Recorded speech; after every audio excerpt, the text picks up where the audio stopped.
7 horas em ponto, pelo horário de Brasília. Muito boa noite a todos vocês que estão aqui conosco hoje. Eu sou o Zé Luiz Zuliani, da Inseres, e a gente está aqui para o 5º encontro da Semana da Pré-Safra 2018. Um evento coproduzido em parceria entre Inseres e Aegro. Pessoal, os recados rápidos que vocês sabem que a gente tem antes de começar a aula de hoje. As aulas já estão disponíveis, as aulas de segunda, terça, quarta e quinta-feira da Semana da Pré-Safra para vocês acompanharem. Vocês podem acompanhar essas aulas tanto no e-mail de vocês, quem está inscrito na Semana da Pré-Safra já recebeu os e-mails com os links de acesso das palestras, totalmente grátis, você pode acompanhar novamente as palestras dessa semana, e também nas redes sociais, por isso fica o convite. Acesse o Facebook, ou no Instagram, ou no LinkedIn, e procure os perfis da Inseres e também da Aegro nessas redes sociais. Lá você vai encontrar, além de todas as novidades sobre a Semana da Pré-Safra 2018, muitas novidades sobre as plataformas, as soluções digitais de Aegro e de Inseres. Um agradecimento especial aos nossos colaboradores de divulgação desse projeto, a página Agricultura de Alta Precisão Brasil, a página Agricultura de Precisão Brasil, a página Agronomia Top, Agromulher, Mulheres em Campo e o portal Vida no Campo. Então, vale também o convite a vocês. Sigam no Instagram, no Facebook, no LinkedIn e os portais de cada um desses projetos, que são conteúdos muito interessantes para você que está antenado nos conteúdos online sobre a agricultura do Brasil. Vamos daqui a pouco já para a aula sobre insumos, né, nessa noite de sexta-feira.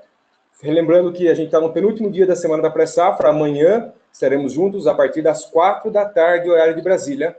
Então, é um horário diferente do que foi as aulas durante a semana.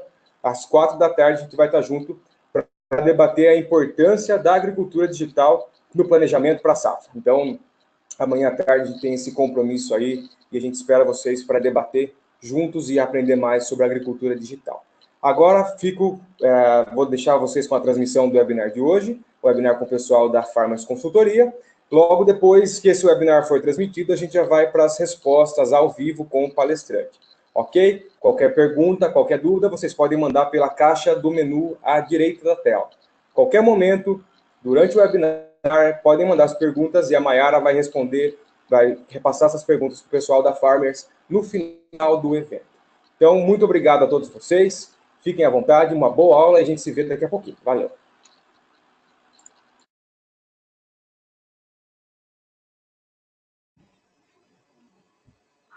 Boa noite, pessoal. Tudo bem? Eu sou o Carlos Eduardo, da Farmers Consultoria. Gostaria de agradecer a presença de vocês, assistindo esse vídeo, assistindo esse webinar. Gostaria de agradecer também aos parceiros, a Aegro e Inseres, pelo convite para que possamos abordar esse tema com vocês. A Farmers Consultoria é uma empresa de consultoria aqui de Maringá, no Paraná. Atualmente, atuamos na região do Paraná mesmo e Mato Grosso do Sul. O tema de hoje serão os insumos. O que você precisa saber para planejar a sua compra? É visto que a quantidade de insumos que temos atualmente tem um grande espectro quanto aos diversos passos deles. Por exemplo, os inseticidas, fungicidas, herbicidas, cada um com a sua atuação específica. Por exemplo, fungicidas. Temos fungicidas de caráter curativo, fungicidas de caráter preventivo, alguns inseticidas, por exemplo, eletroide, de ação sistêmica. Calcários, temos mais de um tipo de calcário. Adubos de base. Qual será a tecnologia do adubo de base preferencial para a minha situação? Para isso, podemos ter a seguinte situação: encarar cada produto com uma ação específica ou uma ferramenta. Assim como temos o mecânico que tem a sua caixa de ferramenta, que busca cada produto com a sua especificidade. Também, como exemplo, o pessoal da odontologia, que cada situação exige uma ferramenta, principalmente durante uma cirurgia. Além do mais, para a escolha de um produto, é importantíssimo a presença da eficiência técnica quanto à recomendação de tais insumos. Esse produto permite a nutrição adequada para cada planta? Irá erradicar totalmente as plantas daninhas do meu talhão? Ou até mesmo a praga vai ser controlada? Ou doenças, como os exemplos.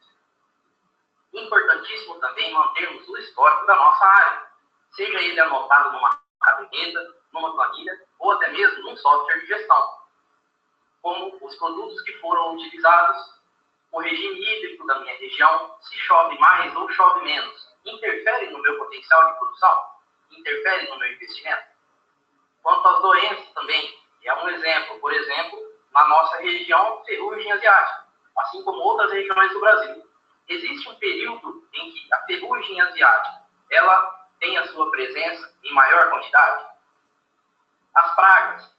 Existe um período onde tem maior ataque de pragas ou menores, dependendo delas, sendo lagartas, sendo percevejos, entre outros. E se mesmo assim, colocando todas essas informações para realizar a minha compra, e se ela deixar a desejar, planejar melhor para a próxima safra? Seria a outra oportunidade de acerto que eu tenho para a minha compra. Portanto, mesmo que errado, alimente o seu histórico para melhorar a próxima compra na próxima safra. E quanto ao investimento, eu devo investir, como nesse exemplo, com o monitor de colheita ou o monitor de produtividade, e aqui está após todas as empresas. Existem regiões que têm maiores e menores produtividades. Devo investir igualmente nessas regiões? Ou eu posso usar algum outro critério para o investimento? Para isso, é possível que traçamos estratégias no levantamento de dados. Para a gente começar a separar isso e traçarmos algumas estratégias, gostaria de passar a vocês um conceito de agricultura de precisão. Esse é o conceito que melhor se adapta pensando na nossa estratégia de trabalho, que é entendermos a variabilidade de cada área, portanto, tirarmos proveito de cada variabilidade. Essa definição consiste no uso e na estratégia das unidades de manejo. Quanto a isso, temos de levantar as informações, principalmente nas análises químicas, físicas e algumas pragas e doenças de solo, que podem ter interferência na produtividade final e alterar aqueles dados do monitor de colheita. Mas como identificar as unidades de manejo? Nós temos aqui, nesse exemplo, uma área em que foi realizado o levantamento com o monitor de rendimento. Nessa situação, conseguimos separar quanto às produtividades. Talhões em que existem maiores produtividades, médias produtividades e baixas produtividades. Com isso, temos dois personagens importantíssimos no nosso processo, que é o produtor rural e o funcionário. Eles têm muita de todas as informações que acontecem em cada pedaço do seu talhão. Também como ferramenta para a identificação da unidade de manejo, o monitor de colheita, temos as imagens de satélite que podem ser utilizadas para caracterizar manchas ao longo das safras, ou até mesmo se é uma mancha específica daquela safra. Outras ferramentas, como as imagens de drone, análise de solo, entre outras ferramentas. Assim, existe uma proposta para uma... Deixa eu retomar esse slide aí.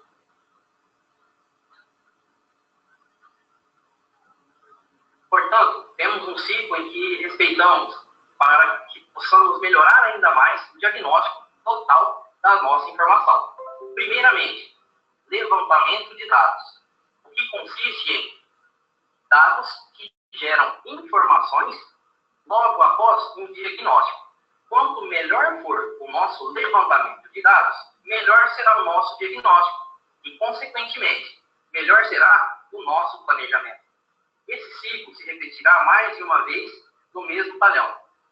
Isso nada mais é do que, basicamente, o que a agronomia propõe que a gente faça nos talhões de cada produtor e de cada atendimento.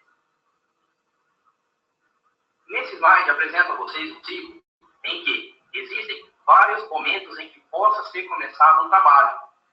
Nesse exemplo, podemos começar pela colhedora, nossa máquina lá acima do nosso slide.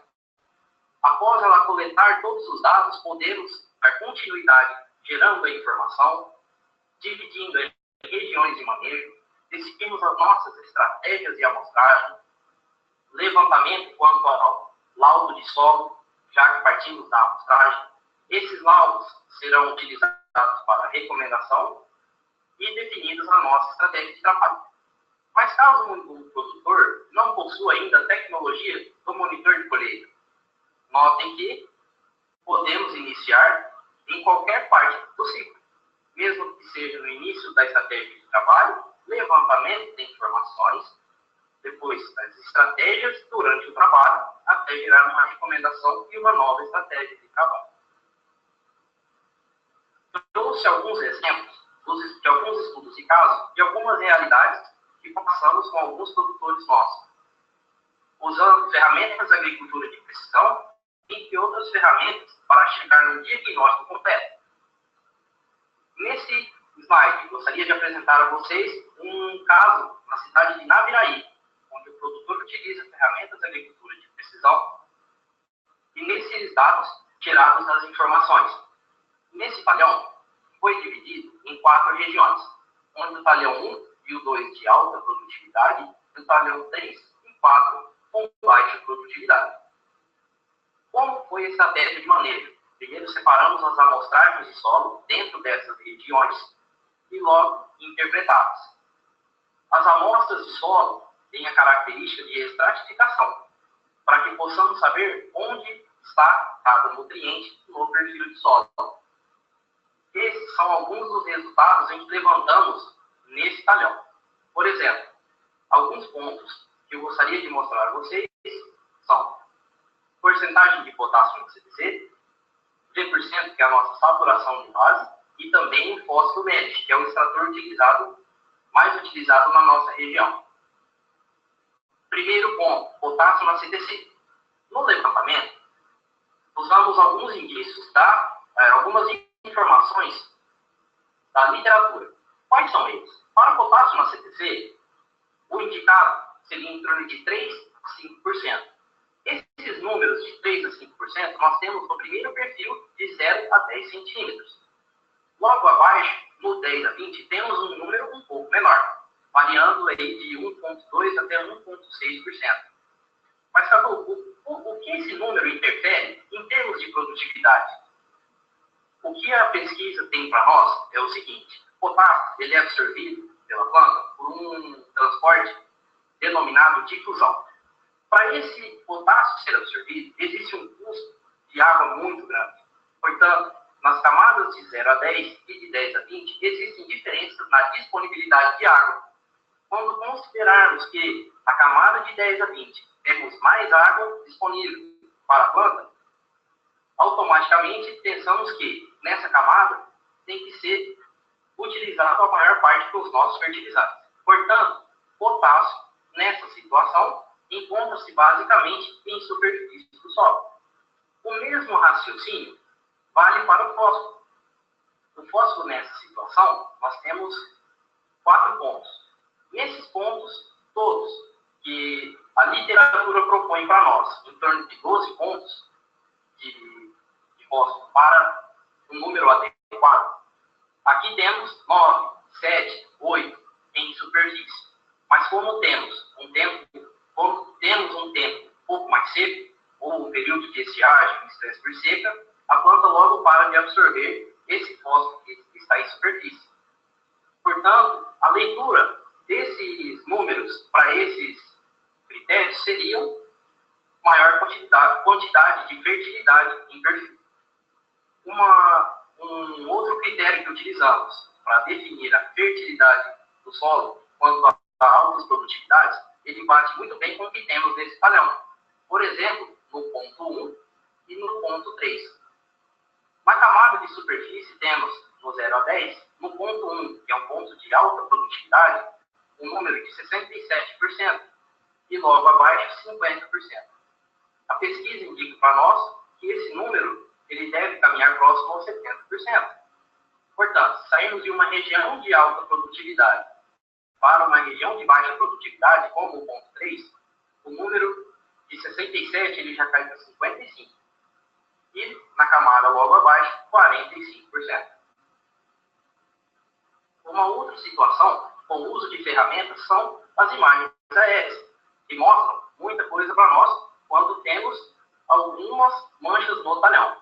Essa é uma imagem que foi retirada foto e que podemos observar que existem diferenças quanto ao processo da planta até chegar à sua colheita. Algumas manchas no talhão.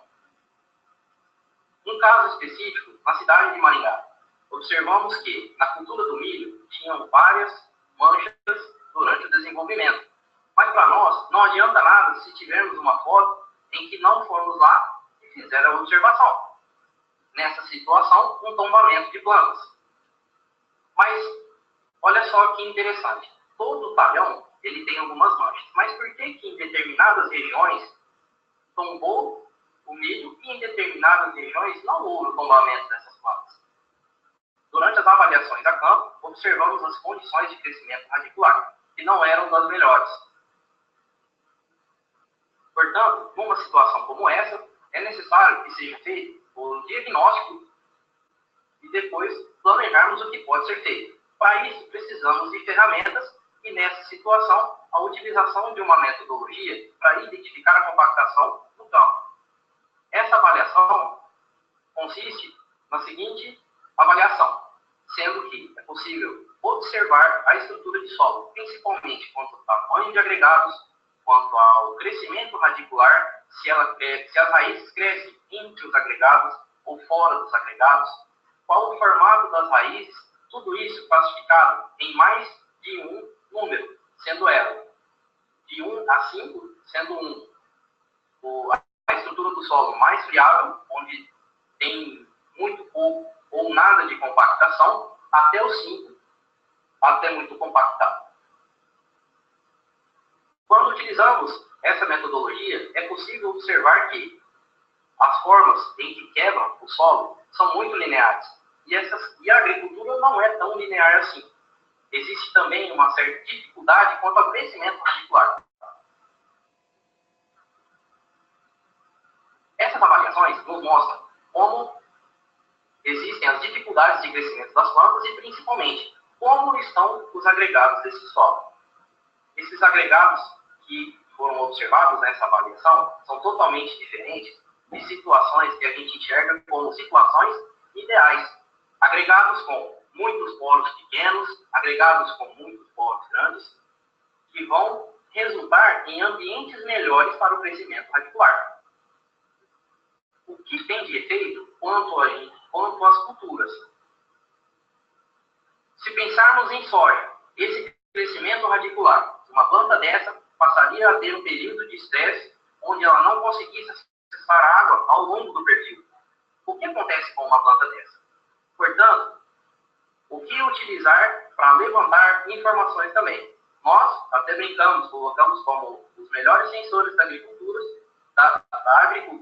são sensores em que as plantas nos mostram o que tem de errado com esse solo. Plantas com menor aporte de raiz, consequentemente, teremos menor produtividade. Situações em que são ideais, plantas com maior estrutura radicular resistem melhor a tombamento de plantas. E, principalmente, maior acesso à água no perfil. Mais situações em que encontramos são as seguintes. Nessa situação, na cidade de Turaí, encontramos, durante as avaliações, plantas que morriam mais cedo. Essas plantas foi possível observar características nas suas raízes diferentes do comum. Portanto, fizemos as avaliações e encontramos que havia nematóide. Mas o nosso levantamento não pode parar por aqui.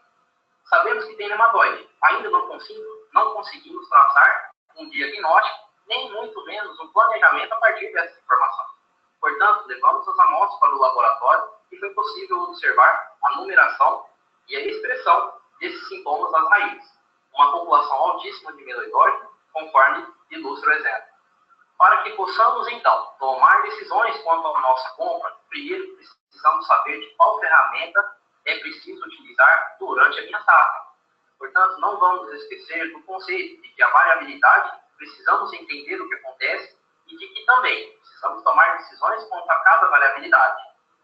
Quanto à variedade que vamos utilizar na nossa safra, quanto à dose do adubo, a nossa época de semeadura população, entre outros fatores.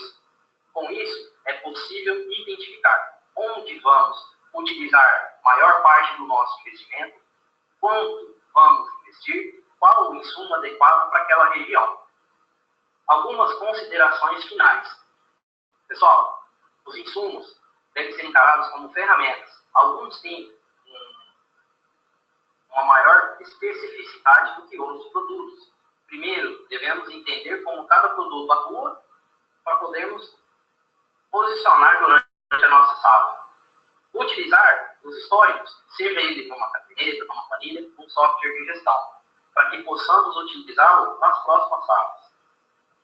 O uso do nosso potencial deve andar junto com o nosso investimento. Devemos investir mais ou menos, dependendo do nosso potencial. Durante o processo, durante as salas, as ferramentas da agricultura de precisão são essenciais no processo, principalmente quando levamos em consideração os monitores de rendimento, que neles estão as nossas maiores informações, principalmente quanto ao maior raio-x da lavoura. Com isso, estamos gerando informação de qualidade, quando pegamos vários dados, e nessa questão das informações de qualidade, precisamos de conhecimento técnico para a tomada de decisões futuras. Para isso, precisamos basicamente de duas coisas. Uma delas, manter-se atualizado, colocar a bunda na cadeira e estudar cada vez mais ao longo dos anos. E uma outra situação é que devemos ir para o campo. Entender melhor cada situação e cada região é um problema que está presente no campo. Portanto, durante os levantamentos, é necessário que sejam feitas as visitas até lá. Bom, pessoal, sendo assim, encerro a minha apresentação. Meu nome é Carlos Eduardo, da Farmers Consultoria. Quem quiser conhecer um pouquinho mais do nosso trabalho, siga no Facebook, no Instagram, com o @nós somos fazendeiros. E fico aqui com vocês, disponível para eventual funcionamento.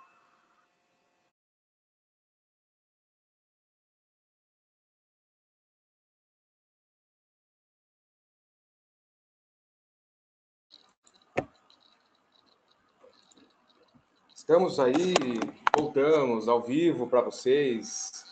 Pessoal, Maiara está aqui agora comigo. Boa noite, pessoal, tudo bem? Vamos lá, beleza? Acabou a transmissão da aula, da palestra com o Cadu. Aí a gente já teve a transmissão dos slides, do conteúdo, tudo certinho. E agora a gente vai entrar com o Cadu ao vivo para responder as perguntas de vocês. Então, enviem suas perguntas para a gente, que o Cadu vai responder agora ao vivo. O Cadu está aí, deixa eu ver só se o seu áudio está certinho, Cadu. Oi, Cadu, boa noite, tudo bem? Opa, agora sim, pode falar, Cadu.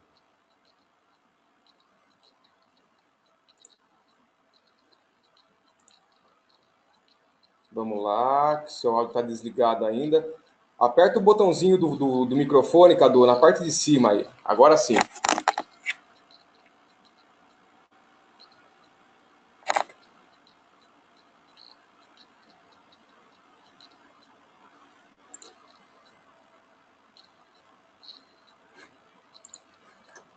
E só um minutinho, pessoal, que a gente está com um probleminha técnico aqui. Agora acho que o Cadu, se ele apertar o botãozinho de cima aí do microfone, vai ficar verde e vai funcionar. Vamos lá.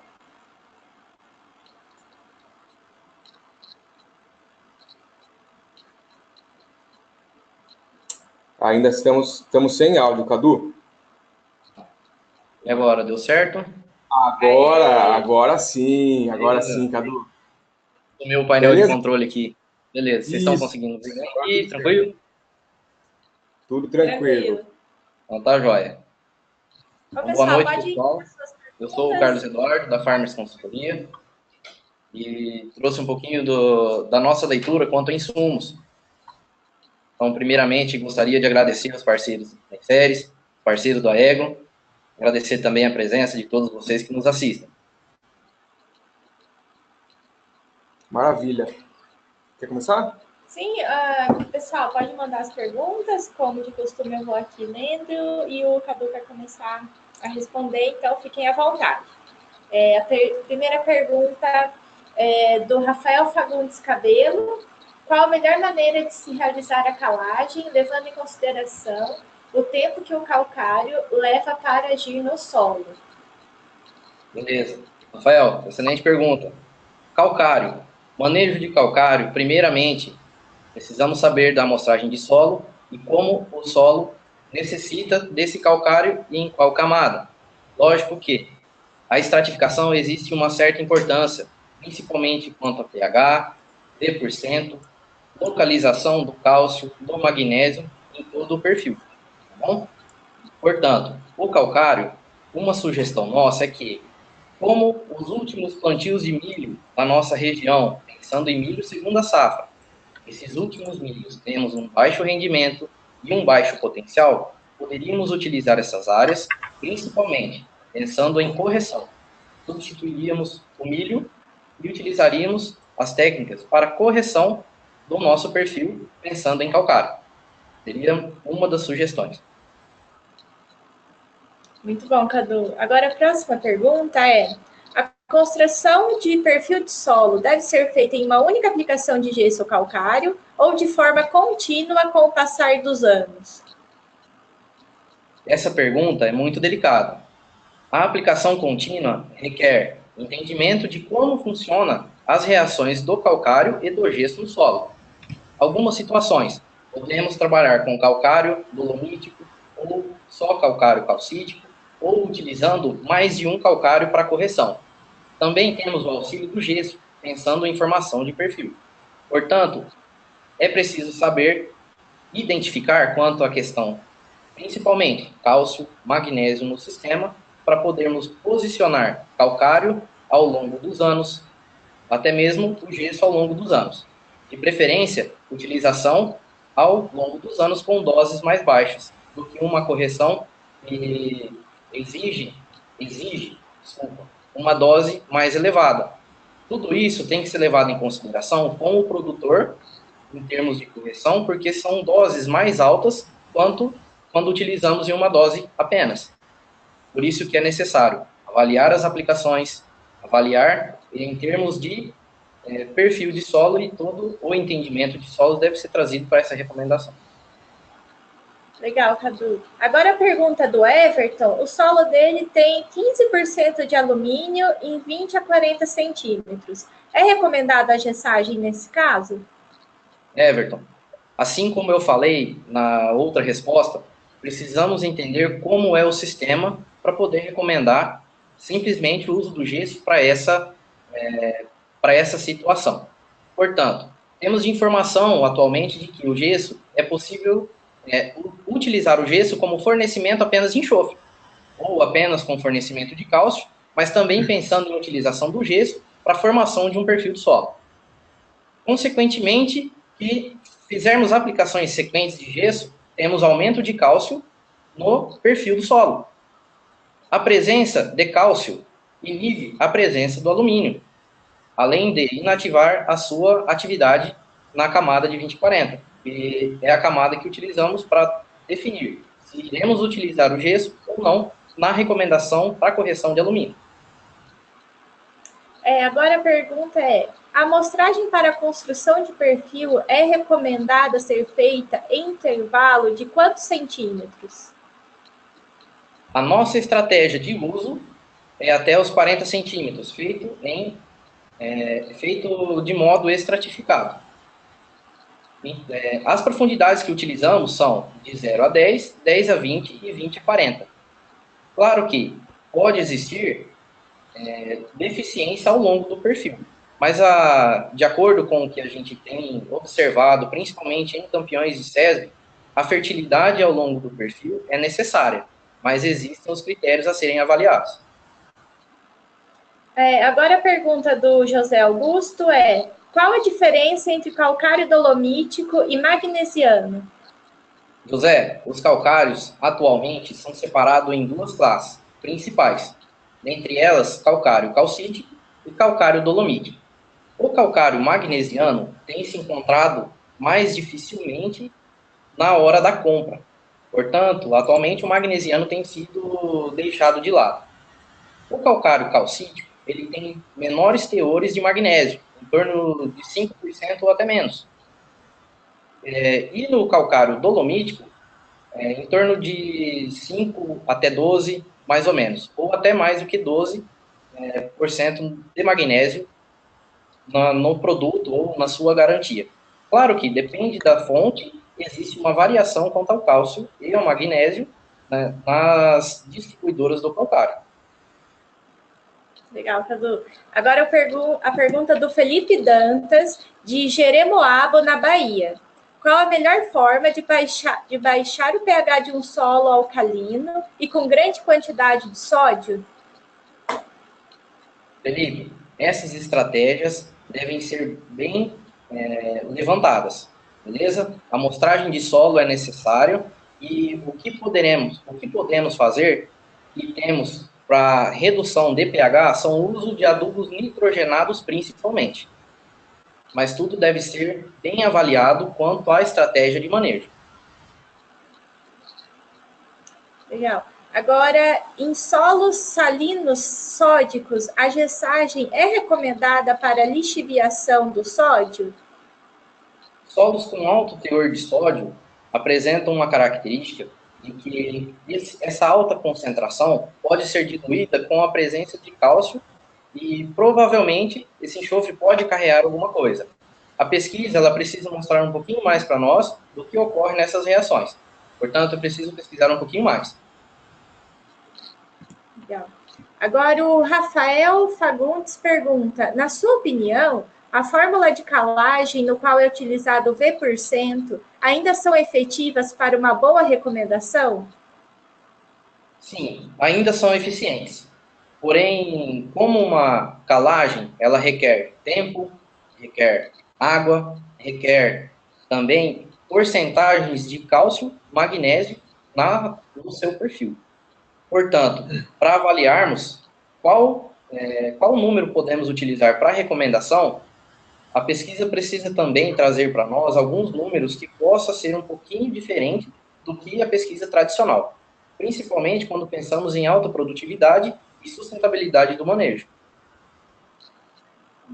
Agora, o José Alberto de Oliveira Gomes pergunta, qual a utilização da adubação de origem animal no plantio da soja? Esterco proveniente de estábulos e pocilgas. A utilização desses adubos provenientes de animais são utilizadas principalmente para fornecimento de nitrogênio, pensando em altas concentrações de matéria orgânica nesses produtos. Não existe uma recomendação fixa para esses adubos.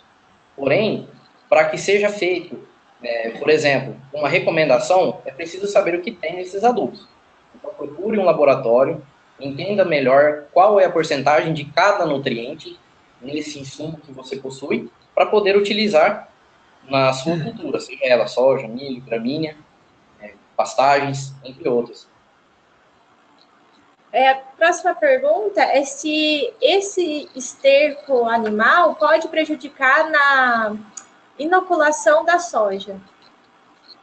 Ainda não possuímos resultados quanto ao benefício ou o que pode trazer de problema quanto ao uso desses produtos, tá? Então, é necessário trazer mais informações desses produtos e tentar linkar quanto à sobrevivência de bactérias ou não, de acordo com as doses, por exemplo, tanto do inoculante como a dose do produto em si.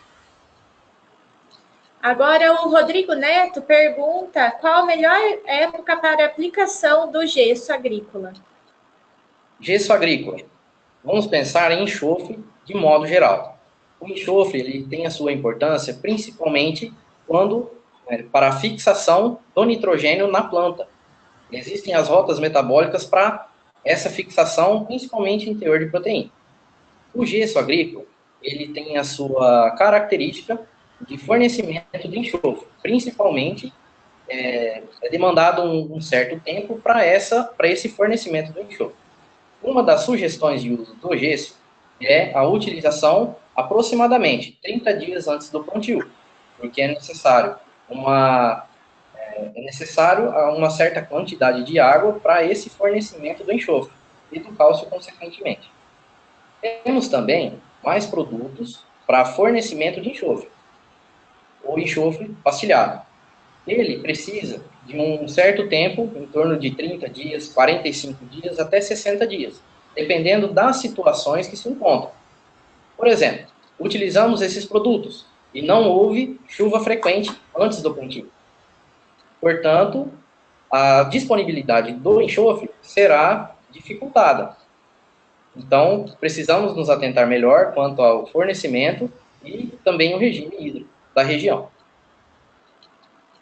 Agora o Rafael pergunta, em relação à adubação para a soja, potássio é melhor na base ou em cobertura, levando em consideração o risco de queima? E de quanto em quanto tempo é ideal realizar a calagem? Rafael, para responder a sua pergunta, precisamos saber quanto de potássio a planta irá precisar, quanto de potássio precisamos até saturar esse solo para a planta conseguir absorver. Tá? Para isso, precisamos fazer amostra de solo, de preferência de qualidade, utilizando locais de significância dentro do talhão e diminuindo ao máximo as contaminações, principalmente quanto às profundidades. O potássio. A planta utiliza uma rota chamada difusão para sua maior parte de absorção. Portanto, para a absorção mais facilitada do potássio, é necessário que tenhamos um grande volume de água, em camadas que secam primeiramente. É ideal a utilização do potássio, por exemplo, em cobertura? É preferível que seja utilizado onde está a maior quantidade de água. Nas camadas que tendem a secar mais cedo, por exemplo, 0 a 10, a nossa adubação de cobertura ela tem uma eficiência diminuída. Porém, não é uma regra constante para todos os tipos de solo. Precisamos entender quanto às condições, quanto ao regime hídrico e a posição desse nutriente do solo.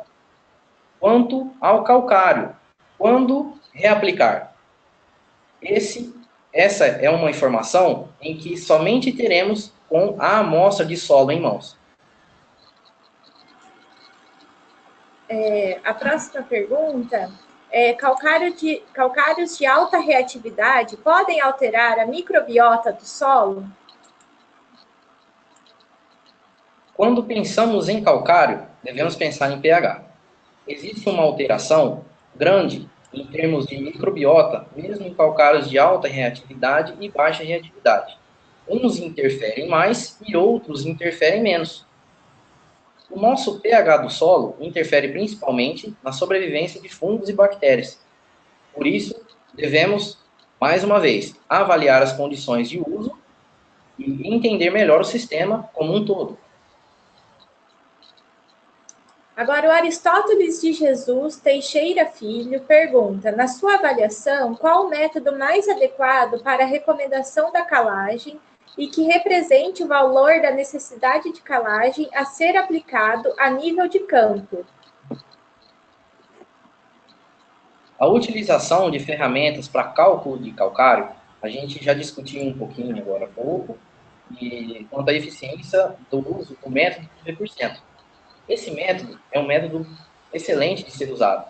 Porém, dependendo da sua região, existem outros métodos que podem ser utilizados também. Assim como em Minas Gerais, que possui o seu método, Rio Grande do Sul, que possui o seu método também. O método do V% é uma ferramenta boa a ser utilizada sim.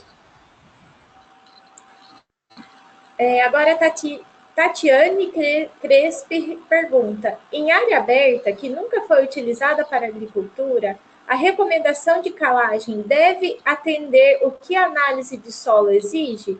Algumas pessoas recomendam que seja feito em 2 etapas. De acordo sempre com as informações que as amostras de solo nos trazem. Alguns calcários, após aplicado, demoram um pouco mais ou um pouco menos para ter o seu resultado.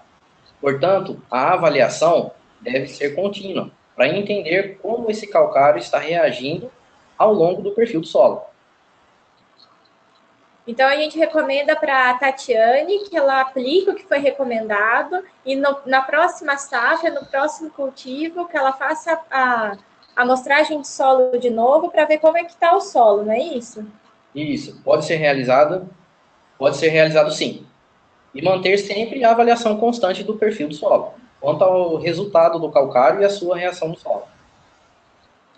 Agora, o Lucas Nobre de Souza, de Santarém, Pará, pergunta qual deve ser o manejo de calagem em sistema de plantio direto. Com certeza uma pergunta bem recorrente nos produtores. A calagem em si, ela gera muitas dúvidas quanto ao seu melhor manejo, a sua velocidade de manejo. Tudo, como um bom agrônomo pode responder, tudo vai depender da sua situação, ou simplesmente depende. Devem ser muito bem avaliadas quanto à velocidade do calcário, reatividade do calcário na sua região, qual é essa disponibilidade. A metodologia do uso do calcário vai depender muito, basicamente, apenas da amostra de solo. O sistema plantio direto, ele permite que entendamos onde está cada nutriente e, principalmente, ao longo dos anos, a sua extração no solo, tanto não em si do calcário, mas pensando em outros nutrientes.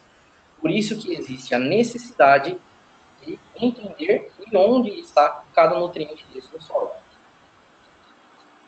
Mas se for um solo que precisa do calcário, aí deixa eu ver quem perguntou.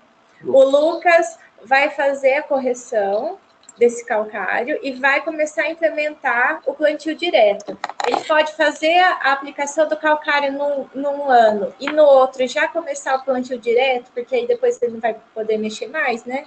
Durante algum tempo, para esse plantio direto ser efetivo. Para a gente começar a falar sobre mexer no solo e sobre não mexer no solo, é necessário que façamos as avaliações. Algumas delas, por exemplo, V% em profundidade. Esse número indica principalmente o critério de utilização de, por exemplo, a grade incorporadora, sendo ela a 20 centímetros, 15 centímetros, que seja. Até mesmo a utilização de outros métodos para avaliar a condição desse solo, pensando em física. Esse calcário vai reagir igualmente em cada situação? Ao nosso entender, não. Precisamos entender melhor o sistema, precisamos entender melhor a sua situação, para a gente poder tomar uma decisão. Em caso de problemas quanto à física do solo, compactação, se for necessário realizar uma escarificação, não há outra saída. Não seria o calcário o problema dessa região, dessa área em específico.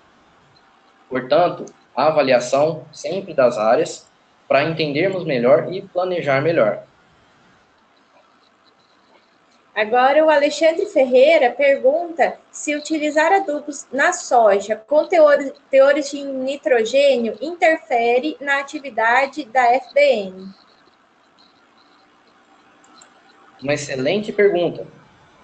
A pesquisa nos traz, junto à literatura que já está bem consolidada na nossa região, principalmente, no estado de São Paulo também, onde foi desenvolvido pelo professor Fancelli, de que o uso de até 20 quilos por hectare de nitrogênio na base, ela se torna viável quanto à sobrevivência de bactérias fixadoras de nitrogênio, como, por exemplo, o Bradyrhizobia, que é um nódulo de vida associativa com as raízes, que fornece o nitrogênio em troca de fotossimilados da planta. Portanto, até 20 quilos por hectare é viável a utilização. Agora, o Guilherme Dias Batista pergunta como vocês estão lidando com áreas de alta infestação de nematóides? Uma excelente pergunta e um problema que tem aumentado ao longo dos anos e ao longo das safras. Principalmente, vamos começar um pouquinho para trás. Nematóide é um micro-organismo de solo que apresenta os seus sintomas, tanto em raízes como em folhas, dependendo da sua atividade principal. Portanto, para avaliar quanto ao nematóide lidar, precisamos saber o seu sintoma ou até mesmo levar amostras para o laboratório que ele irá indicar para a gente qual a espécie e qual a sua população. Dependendo de cada nematóide, utilizamos uma estratégia de manejo. Ao longo dos anos, com o uso de culturas que aumentam a população desses personagens no solo, temos uma alta infestação de nematóides, porque vem sendo reproduzido ao longo dos anos. Portanto, precisamos entender qual é a espécie para definir o nosso manejo. Um dos manejos propostos é a rotação de cultura, utilizando culturas que diminuam a população de nematóides no solo. Agora o Guilherme Bampi pergunta: a subsolação pode aumentar a lixiviação do calcário em sistema de plantio direto?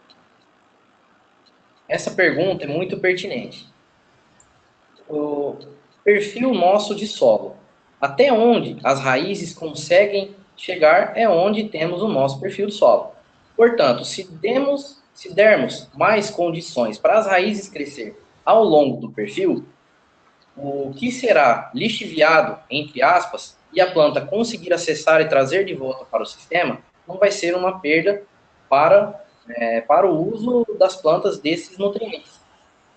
Portanto, se melhorarmos as condições de perfil, as raízes das plantas terão mais acesso à água em profundidade, a nutrientes que podem ser disponibilizados na CTA do solo, onde está localizado principalmente nitrato, sulfato, mas são situações bem específicas quanto à construção do perfil.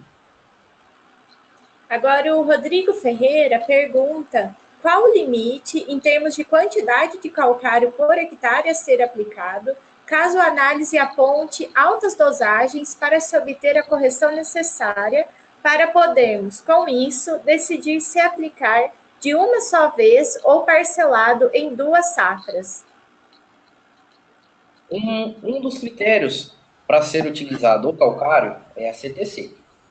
A CTC é a capacidade de troca catiônica no solo. Solos com alta CTC suportam maiores doses, que são solos argilosos, solos ricos em matéria orgânica principalmente. Quando tratamos de solos de textura mista ou solos de textura arenosa, existe um limite, né, para o uso, sim. A dose será menor do que num solo argiloso, por exemplo.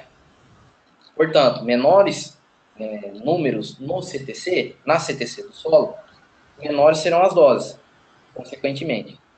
Quanto a um limite, não existe hoje apresentado para nós um número que defina esse limite. Portanto, mais uma vez, levantamento de informação e tudo deve ser avaliado quanto ao sistema para uma recomendação de calcário, principalmente. Agora, o Marvius Alberto Pavan pergunta: quais os benefícios do uso de um fertilizante NPK no grão da cultura da soja? Há vantagens, mesmo em anos atípicos, quanto ao clima e preços da cultura? Vamos lá. Primeiro ponto para a utilização desses adubos. Nós temos, basicamente, 2 tipos de adubos, que são os adubos formulados no grão e formulados em grânulo, que são em grânulo, em cada grão, um nutriente. E todos no mesmo grânulo quer dizer que o NPK irá ser distribuído na sua lavoura em cada grânulo do adubo. A principal vantagem no uso desses adubos são, principalmente, a distribuição ao longo do talhão e a garantia de que tanto o nitrogênio, quanto o fósforo, como o potássio, ou até mesmo enxofre, outros micronutrientes, possam ser distribuídos igualmente ao longo do talhão. Por isso, então, a maior vantagem da utilização desses adubos é a melhor distribuição dentro do talhão. Agora a pergunta é: qual o grid ideal para amostragem em agricultura de precisão? Quanto ao uso do grid para a agricultura de precisão. Primeiro, o critério, a definição de agricultura de precisão que utilizamos é a de entender a variabilidade e tirar o maior proveito dessas variabilidades. Definir como potenciais as nossas áreas de investimento. Beleza? Então, vamos lá. Quanto ao grid, se separarmos esse grid, temos um alto volume de dados e um alto custo para o produtor, principalmente quanto ao laboratório e ao serviço que será terceirizado. A pesquisa já traz para nós, mais ou menos de 2011 para cá, os Estados Unidos e a sua literatura já traz várias evidências da separação de glebas homogêneas, ou simplesmente regiões ou zonas de manejo ou zonas de trabalho, que vem dado um maior resultado quanto à eficiência, principalmente dos adubos, do uso do calcário, e conseguimos definir principalmente os critérios de investimento para esses talhões. Portanto, não existe um número para isso, tá? Mas cada condição deve ser bem avaliada quanto ao critério. Agora, o Aristóteles pergunta como manter níveis anuais adequados de calcário em solo quando a cultura agrícola está submetida a mais de 3 meses por ano, de 3 milímetros, deve ser, ou 3 mil milímetros por ano, de precipitação pluviométrica. E, nesse caso, deve-se fazer a correção anual? Essa pergunta, eu não entendi ela muito bem. Você pode repetir para mim, por gentileza, Mayara? Posso. Em geral, o Aristóteles pergunta como que ele vai conseguir manter um nível adequado de calcário no solo, sendo que todo ano na região dele, 3 meses, tem muita chuva, é época de chuva. E como que ele vai fazer essa correção anual? É uma excelente pergunta. Precisamos definir o manejo de acordo com o regime de chuvas. Muito bem. Mas para isso, precisamos também deixar o calcário reagir ao longo dos anos. Temos que, 3 meses antes do plantio, é onde começa a aparecer alguma coisa de resultado. Então, esse tempo de reação no solo é necessário para o calcário mostrar o seu resultado. Tá, então, se 3 meses por ano tem muita chuva, provavelmente são nesses 3 meses que ele faz o cultivo. Então, antes desses 3 meses, ele adianta 3 meses e faz a correção com o calcário. Isso. Pode ser feito dessa maneira. Claro que eu não estou presente na área desse produtor, na área da situação. Por isso que precisamos avaliar quanto ao que podemos fazer. Avaliar as ferramentas disponíveis na região, se ele possui uma máquina, um trator potente para puxar uma grade, por exemplo. Precisamos entender a sua infraestrutura, precisamos entender a sua disponibilidade de produto para poder fazer uma recomendação e decidir um manejo para essas áreas. Ele fala aqui também que às vezes chega até a 5 meses de precipitação, assim, direto. Então, nesse caso também seria avaliar o que ele tem, ou se é maquinário próprio ou de terceiros, fazer sempre o monitoramento da área com amostragens, bem feito, né, com um laboratório de confiança, e aí, de preferência, sempre adiantar 3 meses para começar a ver o efeito do calcário, né, Cadu? Beleza. Um ponto extremamente importante quanto ao calcário, que eu deixei de citar. Existe a necessidade de avaliação, já foi várias vezes comentado aqui durante o nosso webinar. Um dos fatores que devemos avaliar é a frente de alcalinização do calcário. O calcário, ele demora para reagir em torno de 2,5 cm em um ano. Portanto, se precisarmos fazer uma recomendação de correção para mais de 1 centímetro, que é a nossa recomendação, pensando normalmente no critério do uso do V% para recomendação, em torno de 20 centímetros, esse calcário vai demorar um pouquinho para reagir e atingir esses 20 centímetros. Portanto, devemos avaliar a frente de alcalinização. Para isso, precisamos de água, atividade microbiana e principalmente o ataque ácido que os solos já possuem. Até mesmo as culturas auxiliam nesse processo de ataque ácido. E mais uma vez, precisamos entender melhor o seu manejo para poder fazer uma recomendação.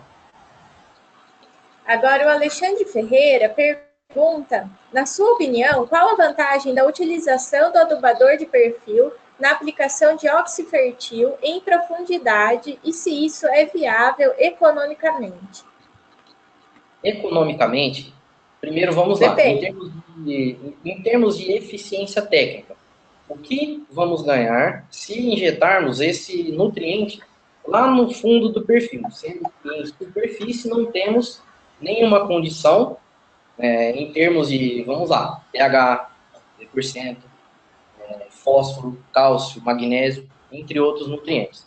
Então, precisamos corrigir o nosso perfil da superfície até as camadas mais profundas do nosso solo.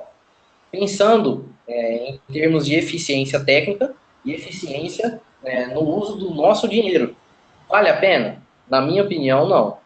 Podemos trabalhar até 40 centímetros e construir um perfil a partir daí. Muitas perguntas aqui sobre o calcário, parece que é realmente um tema que precisa ser mais discutido. O José Alberto pergunta se o calcário precisa de chuva para reagir, adianta aplicar ele em julho, na época seca, como a gente falou, né, 3 meses antes ou até mais, se a chuva só vai começar em outubro? Algumas regiões, elas precisam ser um pouco adiantadas. Como podemos fazer isso? Por exemplo, realizar antes de um plantio de um ano preferencial e deixar que esse calcário reaja ao longo das safras e ao longo das chuvas. Não conseguimos balizar o nosso clima o tempo todo, mas temos um histórico de que existem chuvas numa determinada época do ano, existem melhores condições para esse calcário reagir em determinados meses, e devemos levar isso em consideração. Bom, o Aristóteles falou aqui de novo e que ele está na região amazônica. Então, só tem 2 épocas do ano, inverno e verão amazônico. Então, são 6 meses de chuva e 6 meses de sol. E como que ele pode fazer esse manejo aí nessa região? Complicado, né, Cadu? Complicado. A nossa realidade é bem diferente da dele. Nós estamos aqui em Maringá, no Paraná, e na nossa região a pesquisa é muito fomentada quanto o que devemos fazer, quanto de calcário podemos utilizar, até onde podemos caminhar. Portanto, para essa região, para essa situação, é necessário que seja fomentado pela pesquisa, principalmente para termos os resultados e eficiência de quando é a melhor época de fazer, qual a dose utilizar, ou até mesmo desenvolver um método para você aí, Aristóteles, na sua região. Então, é preciso pesquisar melhor, conversar com os pesquisadores e até mesmo entender as situações que são feitas nos calcários na região. Acho que até vale, Aristóteles, aí ir atrás de um consultor, mostrar a propriedade, ver como está mesmo a situação do campo. Mas muito obrigada pela participação. Agora, o Rafael Fagundes pergunta qual a sua opinião sobre o calcário de concha? Realmente corrige o solo? Assim como a cal virgem hidratada, as pessoas perguntam, e outras situações, outros produtos. O que devemos avaliar, principalmente para a compra de um calcário, é o TRNT, o seu poder de reatividade e neutralização total, o seu poder de neutralização e o tempo que esse calcário pode se manter como, entre aspas, efeito residual, fecha aspas, no solo. Portanto, se tivermos esses valores e entendermos a sua situação, é possível sabermos se vai ser útil ou não a utilização desse insumo na tua situação, na tua propriedade ou na área que você trabalha. Enfim, precisamos de algumas informações a mais para poder utilizar os insumos. O Felipe pergunta que o enxofre não vem na análise de solo, pelo menos na região dele. E como que ele vai saber a quantidade necessária para a recomendação? E a cultura dele é o coqueiro irrigado. Beleza. Primeiramente, entender a dinâmica do enxofre no solo. ele tem uma tendência a ser altamente lixiviado. Primeiro ponto. Segundo, qual produto será utilizado? O gesso ou o enxofre pastilhado para o fornecimento de enxofre, beleza? Também, a situação, como ele pode controlar a quantidade de água, a água também tem o efeito de incorporação, entre aspas, desse gesso, quanto a dissolvê-lo e o seu fornecimento de cálcio e enxofre. Bom, gente, a gente vai encerrando por aqui. Como de costume, tivemos diversas perguntas ainda que não foram respondidas, mas as perguntas nós vamos compilar no e-book da Pressafra, que vocês vão ficar sabendo quando e como vai ser lançado, a gente vai avisar para vocês. Queria agradecer muito a participação de todos, a gente teve participação desde o Rio Grande do Sul até a região amazônica. Pois é. E agradecer especialmente ao Cadu pela disponibilidade, pela ótima palestra, também pelas respostas. Se você quiser mandar uma mensagem, Cadu, fica à vontade. Primeiramente, pessoal, muito obrigado pelo convite, mais uma vez, em Séries e a Égua aí, estamos andando juntos. Muito obrigado pela oportunidade. Agradecer também ao pessoal que nos assistiu. Em caso de dúvidas, estamos disponíveis a vocês. Quem quiser conhecer um pouquinho mais do nosso trabalho, siga-nos no Instagram ou no Facebook, procurando a gente lá como @nós somos fazendeiros, ou simplesmente Farmers Consultoria. Muito obrigado mais uma vez e um grande abraço a todos. Beleza, Cadu. Boa noite para vocês aí. Então, gente, a gente vai encerrando por aqui. Ainda temos alguns recados. Lembrem-se que amanhã nosso webinar vai começar às 16 horas, 4 horas da tarde, sobre a agricultura digital. A gente quer ressaltar que vale muito a pena assistir. Exato. Vai ser uma mesa redonda, um bate-papo bem legal, interessante. Para vocês darem mais sugestões, feedbacks, a gente sempre procura produzir um conteúdo de qualidade e a gente também sempre está em busca de sugestões, o que vocês precisam, o que vocês querem ver. Vocês podem entrar no site da Inseres, que é inseres.com.br, ou no da Egro, aegro.com.br. Tanto a Inseres quanto a Egro também a gente possui blog, que tem mais conteúdo de qualidade para vocês. Vocês podem ir lá, dar uma olhada. E é tudo gratuito, então fiquem à vontade. Agora é o Zé. Acho que um toque bacana para vocês.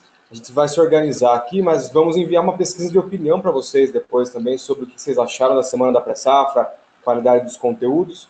E a gente quer ouvir de vocês também sugestões de temas e de palestrantes também, para os próximos webinários independentes das séries da Egro, mas também para próximas coproduções que surgirão por aí ao longo desse ano. Então, a gente faz esse webinar, faz essa Semana da Pressafra com parcerias e com a colaboração de vocês. Então, a gente quer ouvir vocês, pois a opinião de vocês é muito importante para nós. A Mayara já deu o recado, amanhã às 4 da tarde a gente se encontra para um debate muito bacana sobre a agricultura digital e como essas ferramentas digitais podem impactar positivamente na sua safra. Muito obrigado a todos vocês que estiveram conosco aqui hoje e amanhã a gente se encontra então às 4 da tarde ao vivo para fazer o encerramento da Semana da Pressafra 2018. Um bom descanso, uma boa sexta-feira para vocês e até amanhã. Tchau, gente.